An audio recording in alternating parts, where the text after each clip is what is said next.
짜잔. 할렐루야.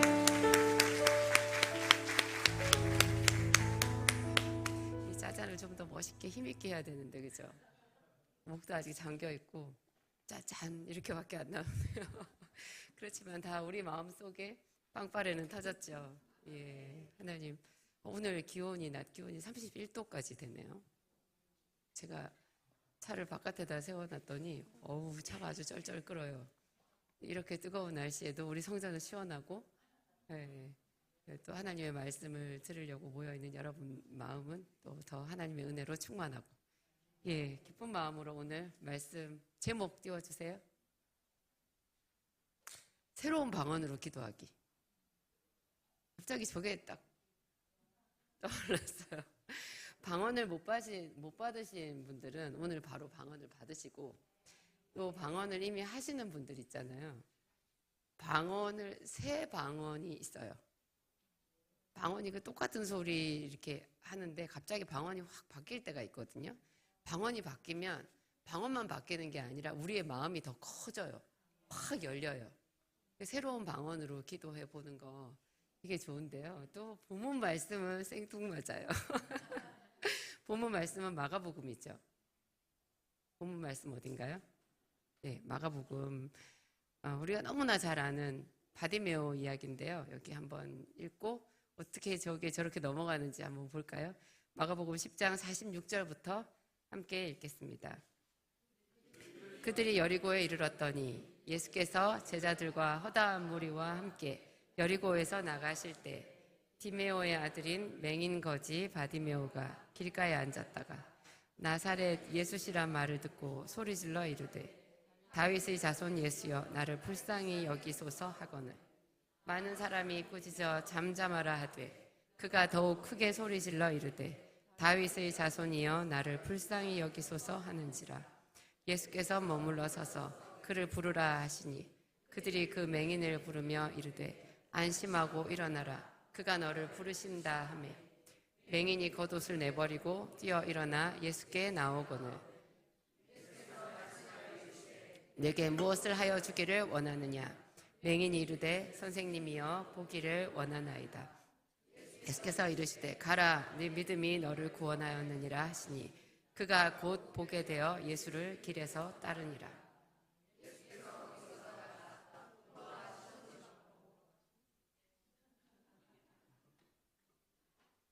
왜 그 뒤에 말이 나왔을까요? 52절이 마가복음 10장 끝이에요. 예. 디메오의 아들인 맹인 거지 바디메오가 오늘 이야기의 주인공인데요. 성경에서 가장 약한 자를 말할 때 과부를 말하고 그 다음에 고아를 말해요. 여기서는 과부와 고아에 거의 뒤처지지 않는 정말 최고 약자가 나오죠.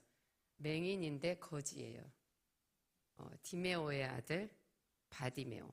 바가 누구의 아들이라는 뜻이래요. 그래서 예수님이 감격하셨을 때 바요나 시모나 이렇게 하시는 거예요. 요한의 아들 시모나, 바요나. 이 요나의 아들이라는 뜻이 아니라 앞에 바가 붙으면서 뒤에 약간 좀 이렇게 발음이 바뀌는 것 같아요. 바요나, 이게 요한의 아들 시모나 이렇게 되거든요. 바가 누구의 아들? 디메오의 아들 바디메오가 주인공이에요. 자기 이름이 없어요. 그냥 그 사람의 이름은 디메오의 아들이에요. 소경거지. 날 때부터 소경이 됐겠죠. 그러니까 이 디메오의 아들 바디메오의 이야기는 또 성경에서 여러 가지 많은 사람들의 이야기가 복음서에 나와 있지만 저도 다른 사람들한테 말할 때 제가 한 번은 조그만한 약국 한 7평 되는 그 선부동에 진짜 조그만한 약국 하루 매출액 20만 원 오르면 제가 너무 행복해했던 그 약국에 서울에서 손님 한 명이 찾아온 적이 있었어요. 제가 항상 바디메오 이야기를 하면 그때 장면이 생각나는데 그때 제가 비타민 약국을 하고 있었거든요. 한약까지는 아니고 비타민 약국을 하고 있을 텐데 그 소문을 어떻게 듣고 서울에서 한 분이 여자분 한 분이 저희 약국에를 찾아왔어요. 분명히 몸이 아파서 그 사람한테 제가 대체 의학인 이제 비타민에 대해서 이야기를 해주는 자리잖아요. 근데 어떻게 된 영문인지 모르겠는데 제가 거기서 그 여자한테 바디메오 얘기를 했어요. 제가 그러진 않거든요. 약국은 약국이에요. 약국 일을 하는데 그게 무슨 성령의 역사였던 것 같아요. 테이블에 앉아가지고 그 사람이랑 나랑 둘이서 얘기를 하는데 제가 갑자기 굉장히 마음이 뜨거워지면서 이 여리고에 있었던 소경거지 바디메오의 이야기를 한 거예요. 그가 다윗의 자손 예수야 나를 불쌍히 여기소서 이 말을 했다고 그렇게 말하면서 내가 울었는데요. 그 여자도 울었어요. 그분이 눈물이 주체가 안 돼가지고 그날 비타민을 샀는지 어쨌는지 모르겠고요. 하여튼 그 장면이 있어요. 그 무슨 성령의 역사였던 것 같아요. 약을 사러 온 사람한테 바디메오의 얘기를 해서 둘이 같이 울었더라. 근데 그날 그 메시지는 그분한테도 강렬했지만 저도 그 이야기를 그 사람한테 하면서 바디메오의 이야기가 저한테 깊이 마음에 들어와서 박혔어요. 이게 기도 중에서요 가장 초보적인 기도이면서도 가장 깊은 기도의 모양이에요. 기도가요. 우리 목사님도 또 성령 우리 성령 대망회 하잖아요. 금요일마다 그게 기도에 대해서 목사님 뭐 영적 전쟁 얘기도 하시고 기도라면 뭐 우리 목사님 저는 최고라고 생각하는데요. 그 기도에 대해서 어제 목사님이 한마디를 했어요. 깊은 기도일수록 단순하다고. 저랑 둘이서 얘기할 때 깊은 기도일수록 되게 단순해요. 제가 제 그 스튜디오 기도학교에서 그거 대본이 없거든요. 제가 여기서도 뭐 이렇게 글자 조금 써갖고 오긴 하지만 이거 뭐 할지 안 할지 몰라요. 원래 대본이 없어요. 그냥 이렇게 얘기를 하다가 제가 갑자기 거기서 무슨 멘트를 하다가 갑자기 그게 기도가 된 적이 있었어요. 그 기도가 무슨 기도냐면 제가 소아동 약국에 있었을 때 하루 종일 손님이 안 오거든요. 그게 하루 종일 손님이 없어요. 그게 아마 초창기였던 것 같아요. 제가 이제 막 기도를 시작했을 때쯤에 4년 동안 기도를 쉬었다가 그 약국에서 기도를 막 시작했을 때쯤인 것 같아요.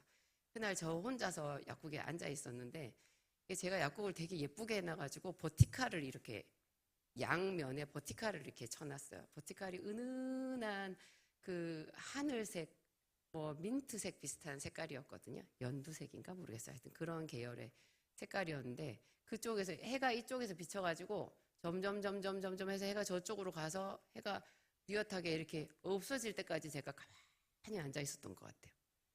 무슨 뜻이에요? 손님도 안 왔어요. 아무도 안 왔어요. 가만히 있었어요. 제가 아무 말도 하지 않았어요. 근데 가만히 있는데요. 제 속에서 점점 그 깊은 기도가 나온 거예요. 마음속에서 앉아가지고 제가 어떻게 살아야 될지 모르겠더라고요. 그래서 제가 그 얘기를 스튜디오 기도학교에서 하다가 진짜 기도가 됐어요. 그때 제가 이렇게 기도했어요. 그걸 이제 그때 그 기도를 제가 이렇게 기도했다고 말하면서 그게 기도가 됐는데 하나님 눈물이 나네요. 하나님 제발 저를 도와주세요. 하나님 저를 도와주셔야 돼요. 저는 어떻게 살아야 될지 모르겠어요. 하나님 주여 저를 도와주세요. 제가 몇 시간을 했는지 모르겠어요. 거기 앉아서 그 해가 움직였다니까요. 해가 움직였는데 제가 그때 얘기를 하는데 지금도 막 마음이 벅차네요. 하나님 도와주세요. 아무 소리도 안 났거든요. 제가 입으로 소리를 내진 않았는데 제가 거기 앉아서 주여 불렀어요. 그 기도가 이 바디메오의 기도 같은 거예요. 여러분 기도는요 유창하지 않아요. 진짜 깊은 기도는. 그래서 예수님 겟세마네 기도도 뭐라 그래요? 동일한 말씀으로 기도하시니라. 동일한 말씀으로. 많은 말이 필요가 없어요. 그냥 주여 제발 저를 만나주세요. 주여 저를 만나주세요. 당신은 아버지시잖아요. 주여 제가 여기 있어요. 아버지 그렇게 부르는 거예요. 그게 기도 다예요, 여러분. 그게 기도 가장 깊은 거고. 근데 하나님은 그 단순하고 낮은 자의 기도를 들으시는 거예요. 어떤 사람이 그렇게 기도할 수 있느냐? 바디메오 같이 이렇게 낮은 사람이. 근데 길거리에서 나무를 팔아도 마음이 높은 사람이 많아요. 얼마나 대통령도 욕하는 줄 아세요? 그런 사람들. 대통령이 뭐 우러러나 볼 수 있는 사람이에요. 우리 사회적인 계층이 있어요. 그런데 가장 밑바닥에 있는 사람이 마음이 높아요, 오히려. 마음이 낮은 그가 복이 있어요. 여러분, 우리 형편을 리얼하게 보면요, 우리는 다 마음이 낮아야 맞아요. 하나님 도움 없이는 살 수가 없어요. 제가 돈을 많이 벌어서 셀 수도 없이 돈을 벌고 있거든요. 요새 카드가 있어서 얼마나 다행인지 몰라요. 나 돈 안 세도 돼. 통장으로 그냥 들어오거든. 돈 셌더라면 저 큰일 났을 뻔했어요. 근데요, 제 마음이 옛날에 돈이 없어가지고 여기 덮으면 발이 나오고 발을 덮으면 가슴이 나오고 했을 때보다 요새 제가 마음이 더 낮아요. 제가 몸도 아프고 항상 오늘 죽을 것 같은 그런 느낌이 들어요. 그 느낌과 제가 매일매일 싸우고 있어요. 그리고 제가 하고 싶은 일은 되게 많아요. 나는 하나님의 일을 하고 싶고, 나는 기도 학교를 하고 싶고, 나는 그레이스빌 아이들을 내 아이로 키우고 싶어요. 사람들을 많이 도와주고 싶고, 하나님이 내게 주신 것 마지막 한 방울까지 다 사람들에게 주고 가고 싶어요. 제가 꼭 내일 죽을 사람처럼 제가 그렇게 살고 있어요. 그래서 제 마음이 낮아요. 그래가지고 제가 지금도 그 소화독에서 주여 하고 불렀을 때 흉내를 내니까 딱 그때 마음이 이입이 되네요. 여러분, 기도는 낮은 자가 가장 단순하게 하는 그 기도가 하나님께 상달이 돼요. 자기 처지를 알고 자기의 형편을 알면, 그리고 그 하나님의 자비하심을 알고 그 하나님이 나를 보고 계시다라는 걸 알면 그 자리에서 울지 않을 사람이 아무도 없어요. 여러분들은 울으라는 얘기는 아니에요. 일부러 감정 잡고 눈물 잡을 필요는 없어요. 그렇지는 않은데 그냥 그 앞에서 우리가 행복해져요. 그렇게 주여 이름을 부를 때 우리 마음이 얼마나 행복한지 몰라요. 왜 행복하냐? 그분이 내 소리를 들으실 거거든요. 그분은 내 소리를 들으시고, 그분은 내 마음을 아시고, 그리고 그분은 내가 부르자마자 내게 오실 분인 거예요. 내가 여기 있다, 이렇게 말씀하실 분인 거예요.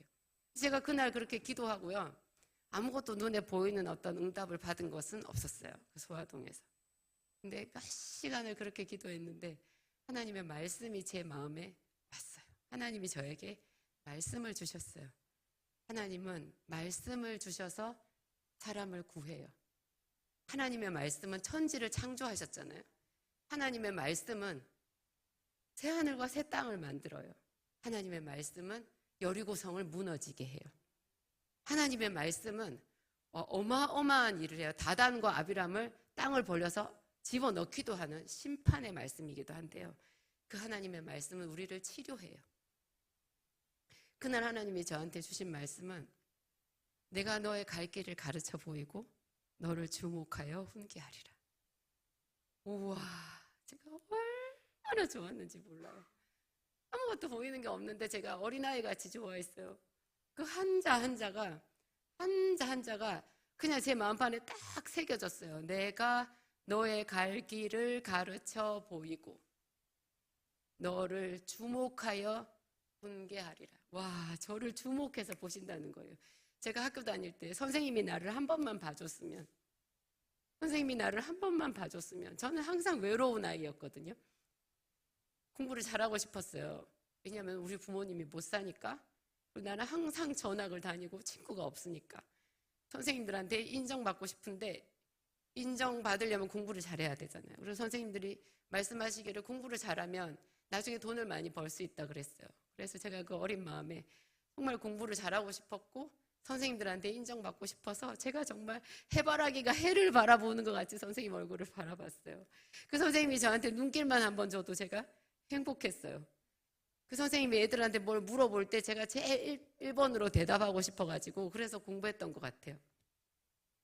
그 마음이 그대로 하나님께 기도할 때 이렇게 적용이 되는 거예요. 하나님 제발 저를 봐주세요. 그런데 얼마나 다행인지요.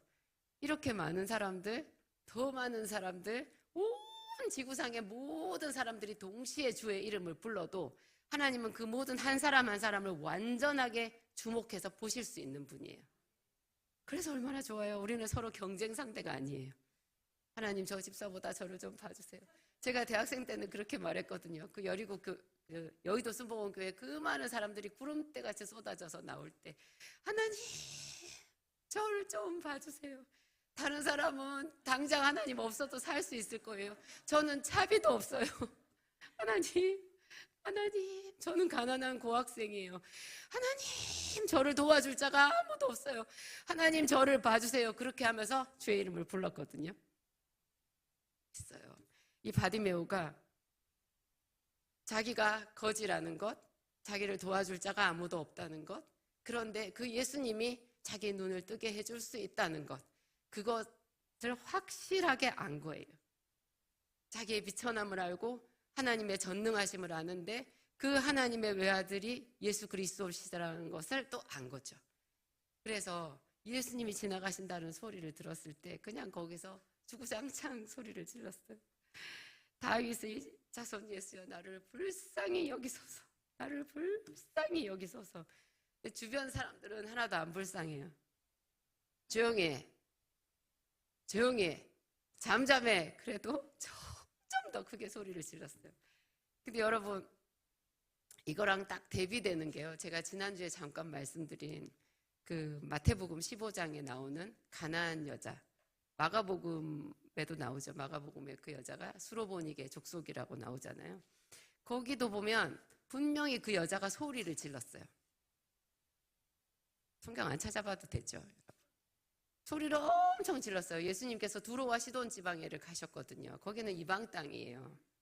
그곳에도 뭐 이스라엘 백성들이 흩어져 살았는지 예수님께서 거기까지 가셨는데 거기서 그 가나안 여자 하나가 나와가지고 소리를 질렀어요. 그 여자도 비슷하게 말해요. 주 다윗의 자손이요.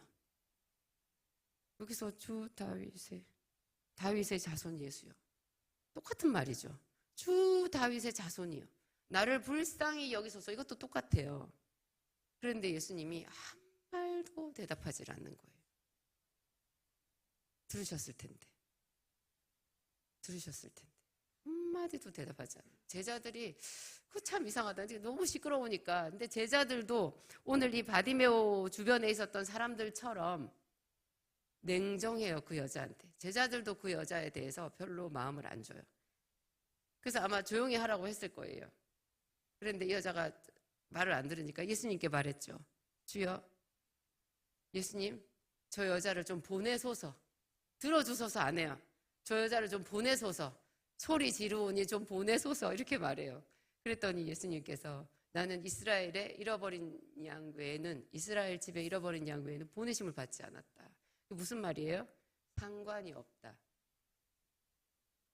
그러면 똑같이 불렀는데 왜 수로보닉의 여자는 상관이 없다 하시고 맹인거지 바디메오는 들어주셨을까요? 그를 오라 하라. 보면은 그쪽에는 가나안 여자고 여기는 이스라엘 족속이라서 그렇게 말하면 여러분 우리는 설 자리가 있어요? 우리 설 자리 없어요. 그리고 본래 하나님은 이방인을 더 사랑하셨어요. 룻이라는 여자도 모압 여자, 모압 사람은 여호와의 총회에 영원히 들어오지 말라고 말한 그 족속이에요. 거기에 그 모압 여자 하나님께서 예수 그리스도의 족보에 넣어주셨어요. 세상에. 그러면 기생 라합은요? 여자는 또 기생이에요. 게다가 가난한 여자고. 그러니까 여기는 이스라엘 집에 잃어버린 양 외에는 보내심을 받지 않았다. 이거는 그냥 예수님께서 명분상 하신 말이지 진심이 아니에요. 그러면 예수님의 진심은 뭐예요? 이게 낮은 자의 부르짖음이 아닌 거예요. 이 여자가 자기의 필요를 위해서 그냥 예수님의 이름을 높여서 불러준 거예요. 주 다윗의 자손이요. 이렇게 불러준 거예요. 하나님은요, 듣는 귀가 우리랑 차원이 달라요. 우리가 한꺼번에 주여 이름을 불러도요, 각각 어떤 마음에서 무슨 생각으로 주의 이름을 부르는지 그 소리를 다 구별하시는 분이에요. 우리 지난주에도 들었잖아요. 그거 마음속으로 생각했는데 예수님께서 대답하여 이르시되 이렇게 말했어요. 마음속에 마음속에 얘기할. 우리가 마음에 무슨 생각을 가지고 주의 이름을 부르잖아요. 그 사람이 교만한 마음인지 죄인 자기 죄된 모습 그대로 그런 마음인지 가식적인지 아니면 정말 낮은 자의 마음인지 그거를 다 완전하게 구별하실 수 있는 귀를 가지고 계신 거예요. 그래서 이 수로보니게 여자를 거들떠도 안 본 거예요. 지는 가나안 여자인 주제에 그 가나안 사람 자기가 온전히 죄 가운데 있다라는 것을 하나도 생각지 않고 그냥 높은 자리에 있는 것 같이 자판기 누르듯이 예수 그리스도의 이름을 흉내내서 부른 거예요. 그래서 예수님이 그 여자를 거들떠도 안 봤어요. 그랬더니 그 여자가 떠나지 않고 계속 더 다가왔죠. 이 단계별로 3단계였잖아요. 이 단계별로 행한 것은 이 여자의 마음이 1단계, 2단계 더 낮아진 거예요. 더 낮아져서 이 여자가 나중에 개들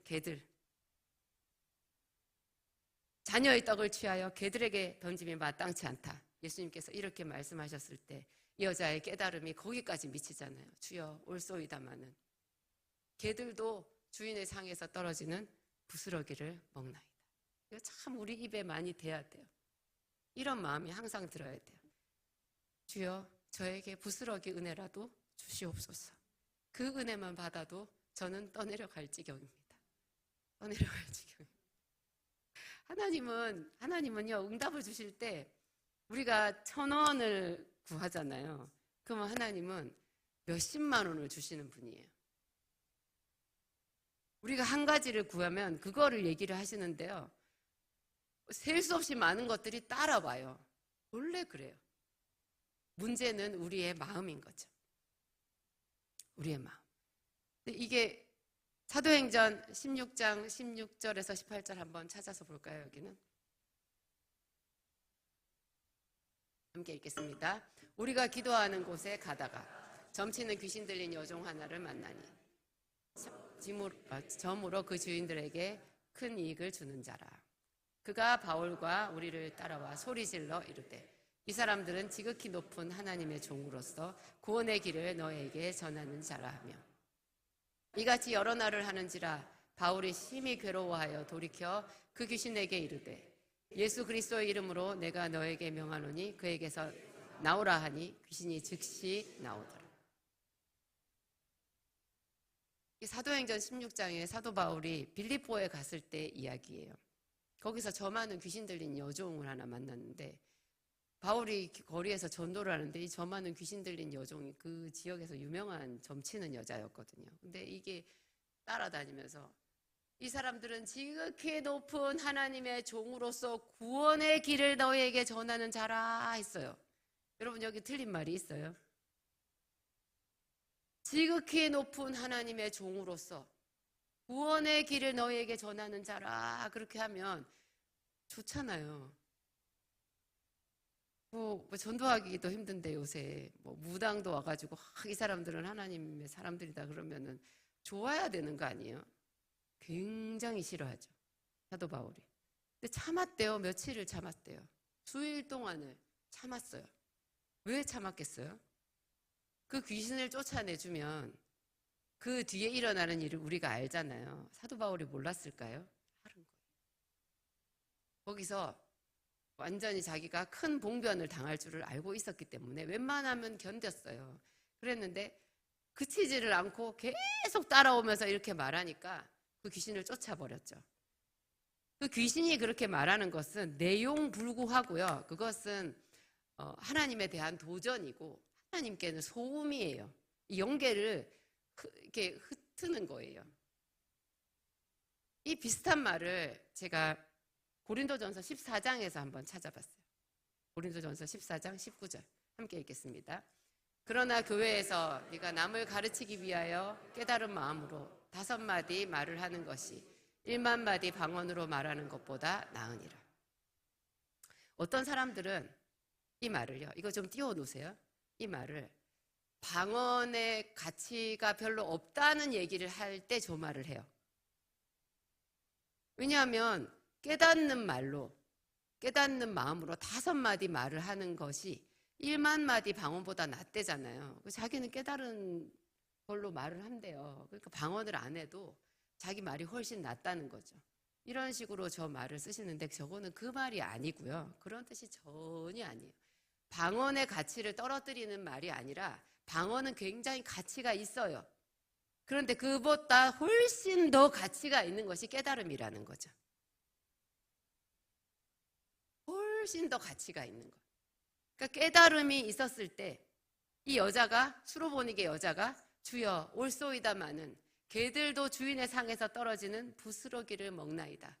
저에게 그 부스러기 은혜라도 주시옵소서. 당신의 말대로 저는 개와 같은 그런 비천한 사람이 맞습니다. 이렇게 깨닫는 말을 했잖아요. 깨닫는 말을 했을 때 아니 무슨 방언 기도를 한 것도 아니고 금식 기도를 한 것도 아닌데 예수님께서 이 여자에게 뭐라고 했어요? 내 믿음이 크도다. 깨닫는 마음, 깨닫는 말, 그것이 굉장히 큰 믿음이라는 거예요. 제자들한테 한 번도 예수님이 내 믿음이 크도다라고 얘기하신 적이 없어요. 제자들은 모든 것을 버리고 주를 쫓은 믿음이 있는 사람들이었거든요. 근데 오히려 제자들은 야단을 맞았어요. 믿음이 없고 패역한 세대요. 내가 얼마나 너희를 참으랴. 왜 그렇게 말했어요? 깨달음이 없으니까. 그리고 또 그때는 어떤 때는 집중해서 시간을 정해놓고 기도하지 않았을 때, 기도 외에는 이런 유가 나가지 아니하느니라. 그렇게 말씀하시면서 믿음이 없고 패역한 세대라고 그렇게 말씀하셨어요. 반대로 내 믿음이 크도다. 이건 뭐라고요? 깨달은 마음. 깨닫는 마음이 있을 때. 그러니까 우리가 방언으로 기도를 하는 것도요, 깨닫는 마음을 위해서 방언으로 기도를 해야 되는 거예요. 그래서 늘 하나님께 드리는 깊은 기도는 하나님 도와주세요 하는 거예요. 솔로몬은 지혜가 있었던 사람이에요? 없었던 사람이에요? 지혜를 하나님께 구해서 받기 이전에도 그는 이스라엘 나라 땅에서 가장 지혜가 있는 그 군에서도 최고로 다음 왕위를 낙점받은 왕자였어요. 그랬는데 그 솔로몬이 1,000번제를 드렸다. 1,000번제는 그만큼 그냥 최고로 하나님 앞에 드렸다라는 그 뜻이거든요. 모든 것을 드렸다라는 뜻이에요. 모든 것을 다 드려서 뭐를 구했어요? 지혜를 구했어요. 그것은 하나님께서 우리에게 주는 메시지예요. 너희도 나한테 이렇게 구해라. 네가 구하는 모든 어떤 것보다도 지혜를 구해라. 그러면 그 위에 모든 것을 다 받을 수 있다. 그럼 이게 또 이 지혜가 뭐냐? 결국 그 나라와 그 의인 거예요. 지혜는 예수 그리스도거든요. 지혜를 구한다는 것은 길 대신 예수님을 구하는 거예요.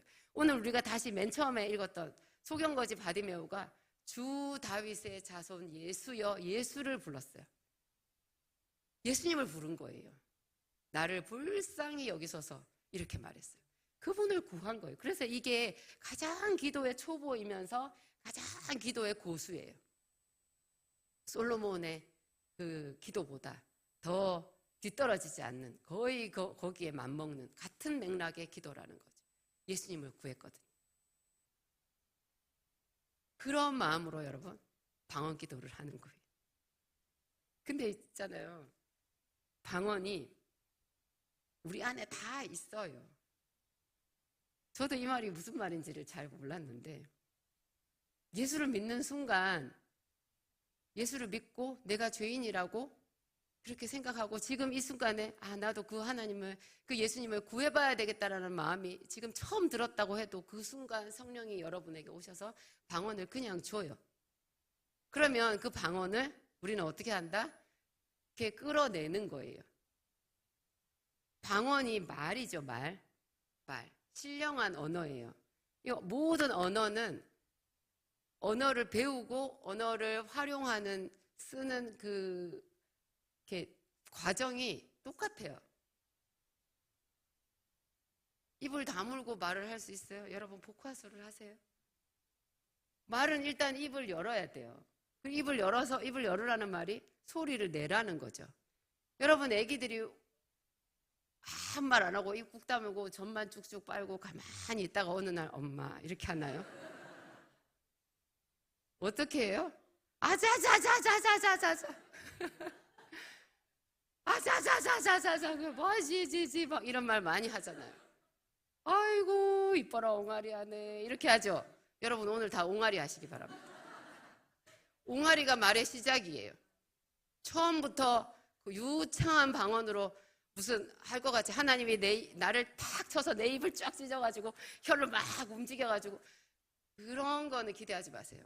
여러분, 이 세상에는 자연 법칙이라는 게 있어요. 그리고 이미 하나님이 만들어 놓으신 이 말하는 이렇게 루트가 있잖아요. 다 우리 다 알잖아요. 그래서 옹알이부터 하는 거예요. 그게 겸손이에요. 그러면 방언을 하면 여러분 방언을 하자마자 그 방언이 무슨 말인지 알아들어요? 옹알이 하는 애는 지 말을 알아들을까요? 그러면 옹알이 하는 애는 엄마 말을 알아들어요? 못 알아들어요. 그런데 계속 옹알이 해요. 몇 년을 해요. 그 엄마가 제대로 된 저는 단어라고 생각하지 않아요. 어떻게 하다가 마 이렇게 된 거죠. 마 빠 그러면은 아빠들이 아빠 불렀다고 막 엄청 좋아하는데요. 어쩌다가 빠 소리 난 거예요. 여러분 오늘 그렇게 하셔야 돼요. 빠 빠 아자자자자자자자자 이렇게 하시면 그냥 방언이 나와요. 세련된 방언은 어떻게 하느냐? 제가 이렇게 어떤 사람 방언을 가끔 듣고 정말 신기하다 저거는 정말 신기하다. 그냥 한 음이 그러니까 한 소리예요. 아 같은 으아 하는 이 한 소리거든요. 무슨 방언이 으아예요. 으아 하는데 그 방언이에요. 굉장히 깊은 방언이에요. 놀라워요. 으아 하는데요. 와 저거 하늘로 올라가는 방언이네. 굉장하네. 그런 생각이 들어요. 오늘 여러분 으아 해보세요. 진짜 이거 농담 아니에요. 그게 하면서 그 소리를 내면서 마음으로 뭘 부르느냐? 다윗의 자손 예수요. 하나님의 외아들 주 예수요. 나의 하나님을 마음속으로 생각하는 거예요. 본래 방언은 내 입이 말을 하는 거지 내 마음으로 하는 기도는 아니거든요. 그런데 이 방언을 할 때 내 마음에 하는 기도를 거기다가 입혀가지고 내가 마음으로 간절히 기도를 하면서 동시에 입으로 방언을 말하면 그 방언이 훨씬 더 영혼을 울리는 그런 힘 있는 방언이 돼요. 그 사람이 우와 이렇게 하는데요. 와 여러분 혹시 그 모차르트의 그걸 뭐라 그러더라? 내가 갑자기 생각이 안 나네. 모차르트가 죽기 전에 유작으로 남긴 그 음악이 있는데요. 그게 제가 참 부끄럽게도 생각이 안 나네. 이게 어떤 사람의 장례식에 부를 곡이었어요. 그거를 다 못 찍고 돌아가셨거든요. 근데 그걸 이제 모차르트의 제자가 그거를 완성을 해가지고 가장 그 모차르트를 잘 연구를 해서 그 사람의 것처럼 해가지고 완성을 해서 지금도 연주가 돼요. 근데 우리 목사님은 클래식을 듣는 귀가 하나도 없으시거든요. 제가 클래식을 좋아해가지고 피아노 소나타 막 이런 거를 열심히 들었더니 시끄럽다고 끄라고 그러시더라고요. 제가 굉장히 상처를 받았어요. 우리 때는요, 뭐 그거 음악을 하려고 하면 그게 있어야 돼요. 전축이 있어야 돼요. 오디오 그거 비싸게 샀어요. 제 월급이 40만 원 정도밖에 안 할 때 그거 40만 원짜리였어요. 제가 너무너무 좋아해서 그 검은색 레코드판 그 당시에 그게 한 장에 10,000원이 넘었어요. 제 월급이 40만 원일 때. 제가 얼마나 좋아했으면 그거를 이렇게 했나. 근데 목사님이 좀 꺼주면 안 되겠어 시끄러운데 그렇게 얘기를 하셔가지고 제가 굉장히 상처를 받아서 한참 뒤에 또 목사님한테 제가 남편한테 막 뭐라고 했어요. 그래서 같이 좋은 음악 듣고 싶어가지고 분위기 좀 내봤는데 그렇게 말할 수 있냐고.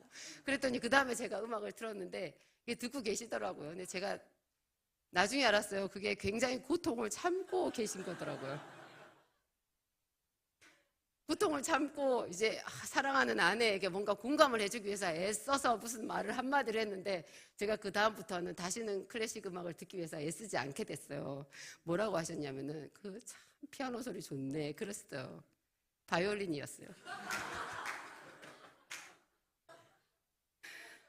이 사람은 정말 안 되겠구나 그렇게 생각하고는 내가 이 사람 좋아하는 이유는 따로 있으니까 넘어가자 이랬거든요. 근데 이런 분이 배경이 그런 분이요. 이분이 영성이 있잖아요. 제가 아까 말씀드린 모차르트의 그 곡 있잖아요. 그거를 우연찮게 같이 듣게 됐거든요. 그랬더니 목사님이 뭐라 그러냐면은 저거는 영혼을 부르는 소리인데? 영의 소리야. 부르는 거예요. 그 사람이 죽기 전에 자기의 장례식을 생각하면서 썼던 것 같아요. 이게 정말 근데 굉장히 슬퍼요, 그게. 그러니까는 사람은 하나님의 형상으로 지음을 받아가지고요. 정말 신앙심이 깊지 않아도 그런 깊은 영의 소리를 낼 수가 있어요. 근데 우리는 이미 예수 그리스도를 알잖아요. 알면서 우리가 또 기도하고자 하는 그런 마음을 지금 먹은 상태고, 그래서 내가 여기서 아 하고 말을 하잖아요. 소리를 내면 그게 그냥 그 모차르트의 어떤 그 곡보다 훨씬 더 깊은 영의 소리가 돼서 하나님께 올라가요. 근데 그게 똑같은 소리 아만 할 수도 있고요. 아에이오를 하세요. 아에이야로와리 이렇게 하세요. 올라갔다가 내려갔다가 해도 돼요. 제가 여러분들한테 지금 방언의 발성을 얘기를 하고 있어요. 방언을 받는 거는요, 발성만 하면 돼요. 여러분 집에서 혼자서 찬양 부르고 말씀 보고 회개하고 이렇게 하셔도 그대로 방언이에요. 봉아리 준비되셨어요? 그럼 우리 다 같이 일어나 볼까요?